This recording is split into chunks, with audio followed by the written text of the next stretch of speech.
Welcome back to the. It is a big day, an important day. A special TADA court will likely pronounce its verdict in the 1993 Mumbai serial blast case that claimed the lives of over 250 people. A special TADA court in Mumbai is likely to pronounce its judgment in the second leg of the trial in the serial blast case involving 7 accused, including extradited gangster Abu Salem. The dastardly attacks on 12 different locations on March 12, 1993 had left 257 people dead, 713 seriously injured and destroyed properties worth 27 crore rupees.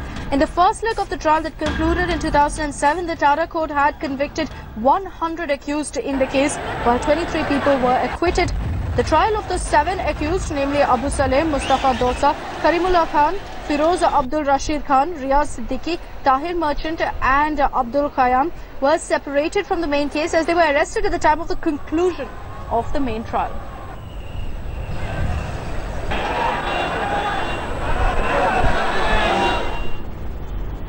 And even as we expect that big development today, I want to take you back to 2005, which is when, of course, that crucial 11-page confession came in from Abu Salem. Soon after he was extradited from Portugal, he gave this confessional statement under TADA Act. The 11 pages handwritten confessional statement is clearly an important and possibly the biggest piece of evidence under the Act. And it's not just against the accused himself, but also against the other co-accused in the 1993 Mumbai blasts case. Salim had pointed out how he had allegedly transported arms and ammunition from Bhiwandi to the residence of actor Sanjay Dutt in presence of other bomb blast accused, Magnum video owners Samir Hingora and Hanif Khadawala. Abu Salem had said that he was told by one Aziz Bhai to smuggle silver with him in a Maruti van. He also added that he was not aware about any arms and ammunition being transported in the vehicle till the concealed weapons were opened by convict Baba Chauhan. Towards the end of the confession, Abu Salem said that he did feel very bad for what he'd done and wanted a chance to correct himself.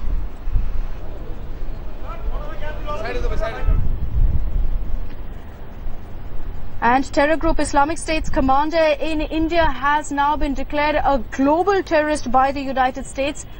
He's been identified as Mohammed Shafi Armar and has been blacklisted by the US State Department for recruiting for ISIS in India. He's been accused of cultivating dozens of ISIS sympathizers in India who plot attacks, procure weapons as well as identify locations for terror training camps. Armar hails from Bhatkal in Karnataka. He replaced his brother as the ISIS chief in India after the latter's death in 2015.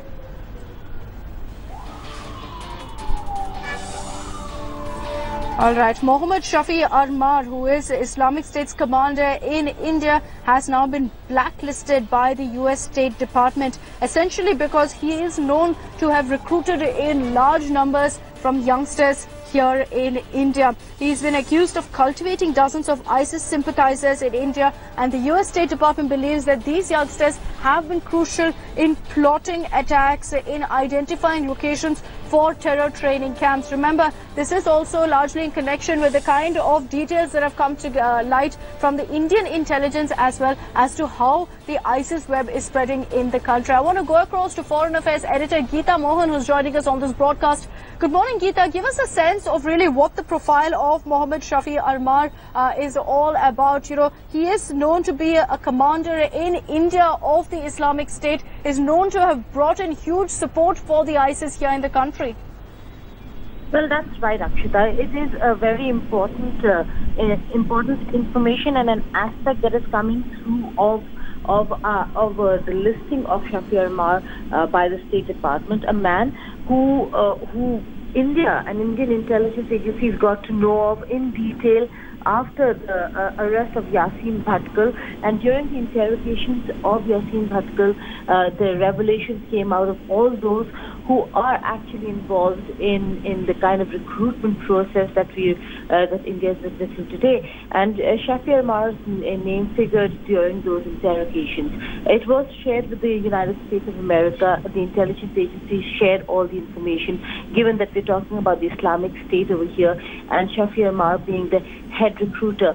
To the extent, Akshita, that every time there was an attack, In many attacks in the past, we've heard news of how Shafir Mar was killed, but all that was a false news. And what we are given to understand is that Shafir Mar indeed is the head recruiter for the Islamic State and is functioning and active in India.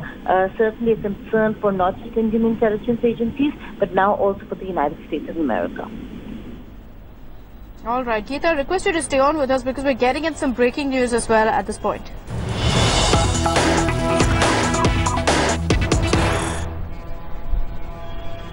All right, breaking news of another big blow to Pakistan. During a hearing of the members of a subcommittee, a US Congressman, Rora Bakar, has urged Congress as well as the Trump administration to cut off all military sales to Pakistan. It's not the first time this kind of a demand has been made, but clearly the chorus is now growing. Geeta Mohan is still with us. Geeta, this is a significant development, not just in the United States, internationally as well. There have been many countries that have put the onus on the United States to stop military sales to Pakistan, and now congressmen are also raising their voice.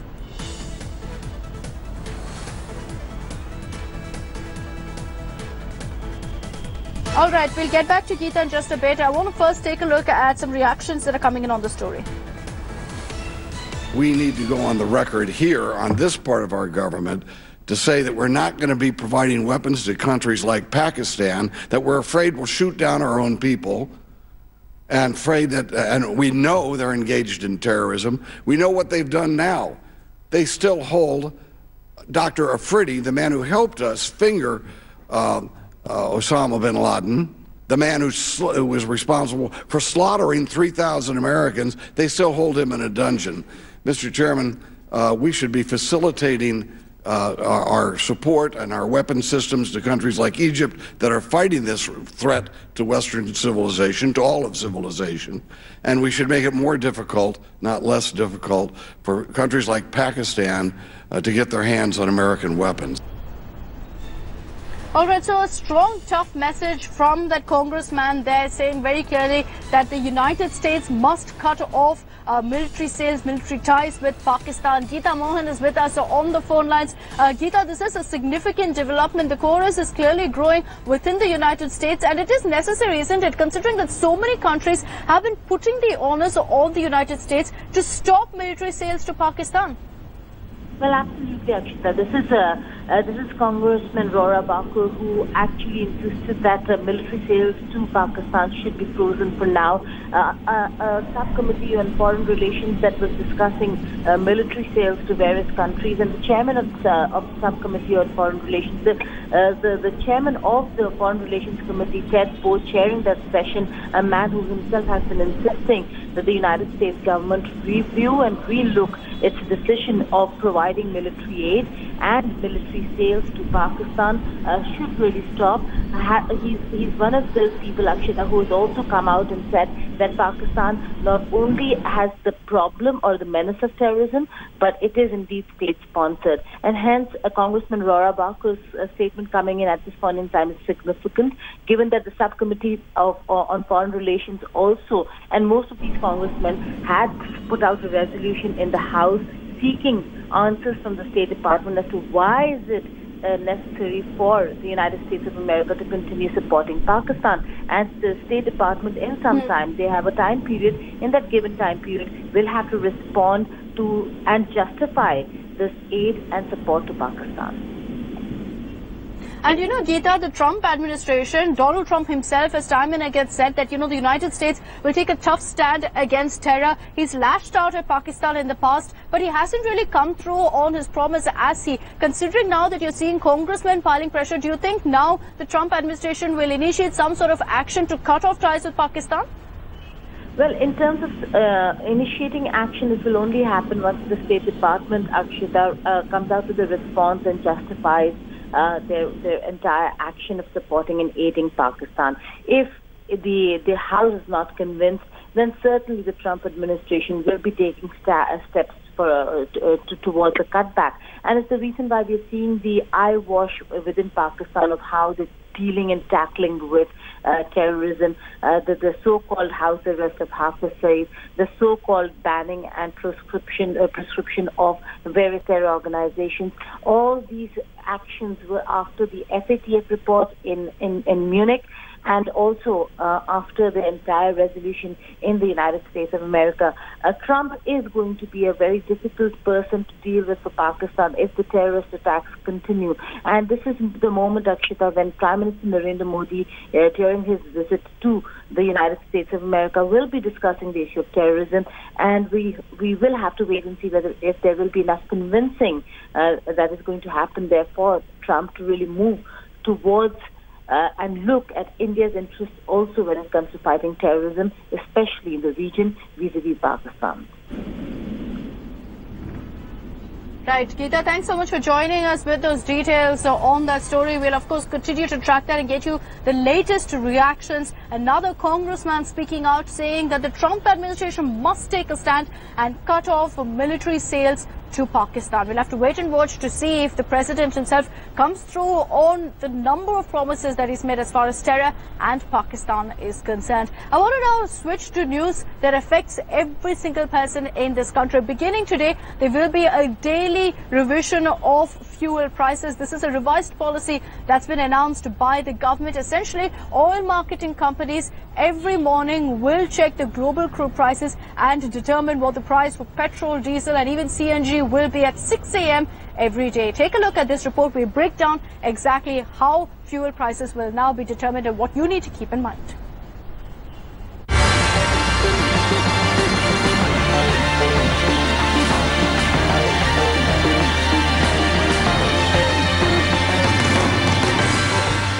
It's a meter that you check every time you fill up your car's tank. From today, the price of petrol or diesel in this meter is set to change daily. In a bid to make fuel pricing transparent, oil marketing companies have decided to end the practice for fortnightly fuel price revision and will be now changing it daily. Here is how the mechanism will work. Oil marketing companies will check fuel prices with global crude every day.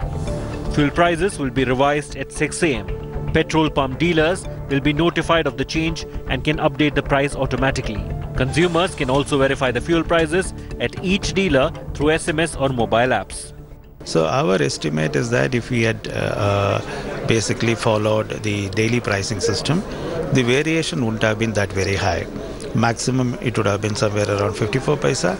On the downside it would have been somewhere around 38 paisa. But there could be a hitch. Petrol pump owners who were at first uneasy with the daily fuel price revision have ceded ground after government's intervention. But functional concerns of daily price change, including refueling petrol pumps, remain. All the agencies will cooperate, and happily they agreed to. They have some issues, they have some functional problem, and I hope oil marketing company will take care of that. Also, the government can look at applying daily price change model to CNG and PNG gas stations as well. Now dynamic pricing एक बड़ा ही transparent और fair mechanism है जो हम customer तक जो भी हमारा फ्लक्चुएशन है, जो भी हमारा डेली में एडवांटेज होता है प्राइस का, वो हम कस्टमर तक दे पाएँ. तो इसकी सफलता के बाद सीएनजी में करना अगला कदम हो सकता है. Although petrol and diesel prices have been deregulated, leaving oil marketing companies to decide on the final rate, but daily fuel rate revision gives them more power. Bureau Report, India Today.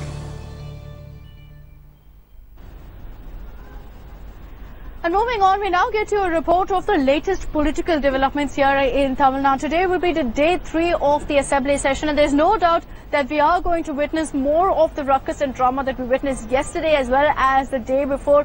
The DMK staged a walkout on both days, raising two issues. One is, of course, the alleged cash for votes in the RK Nagar bypoll, and secondly, those video clips that allegedly show MLAs talking about how much money they were offered at the Kuvatur resort. We get you this detailed report, which really breaks down how the government has been cornered by the opposition, both the DMK as well as the BJP, on a range of issues. Assembly, political turmoil continues in Tamil Nadu. The ruling AIADMK faction came under intense pressure over allegations of bribing MLAs. with DMK working president M.K. Stalin once again raising the issue in the assembly. The DMK later staged a walkout from the assembly after the speaker refused a discussion on cash for votes. Sir, in the பிரச்சனை சம்பந்தமா நம்பிக்கையில்லா தீர்மானம் திருப்பி கொண்டு வர வாய்ப்பு இருக்கா sir? நம்பிக்கையில்ல பேசவே அனுமதிக்கறாங்க. எப்படி நம்பிக்கையில்ல எடுத்துப்பாங்க? வேற மாதிரி இந்த மாதிரி எடுத்துட்டு போக வாய்ப்பு இருக்கு. பார்க்கலாம். நீங்க கேக்குறீங்க வேணாம். டைவர்ட் பண்றீங்க சப்ஜெக்ட். வெளிநடப்பு என்றால் இன்றைக்கு பூரா சபை புறக்கணிக்கவில்லை. கவன ஈர்ப்பு ஒத்திவைப்பு தீர்மானங்களை நாங்கள் கொடுத்திருக்கிறோம். அவர் இன்றைக்கு எடுக்கவில்லை. நாளைக்கு அந்த பிரச்சனையை நாங்கள் MK MLA Mariappan Kennedy called the late Tamil Nadu Chief Minister Jayalalitha as the 11th avatar of Lord Vishnu. Outside the assembly, the BJP took out a procession near the Tamil Nadu Secretariat as hundreds of protesters marched towards the assembly, calling for a total liquor prohibition. The political climate in Tamil Nadu is turning more stormy with pandemonium inside the assembly and protests on the streets. From cash for votes scam to protests against TASMAC, looks like EPS government is on a shaky ground with opposition parties demanding for fresh elections. But for now, political pundits say that the presidential election could decide many political factors in Tamil Nadu, and a lot can change after the new president of India takes charge. With Pramod Madhav and Akshita Nandagopal, this is Priyambada in Chennai for India Today. Well, on Sunday, it's going to be a thriller of a clash. Yes, India versus Pakistan in the finals of the Champions Trophy after the Men in Blue put up a stellar performance last night to beat Bangladesh rather easily. Take a look at the match highlights. So the entire country is going to be glued to their TV screens on Sunday. There's no doubt it's going to be an absolute thriller between India and Pak at the final of the Champions Trophy. That's it from us here in Chennai. Thanks so much for watching. Have a great Friday. And on the other side, Gaurav Samant will join you with the headlines. Our focus will be, of course, on the TADA court, which is likely to pronounce its verdict in the night.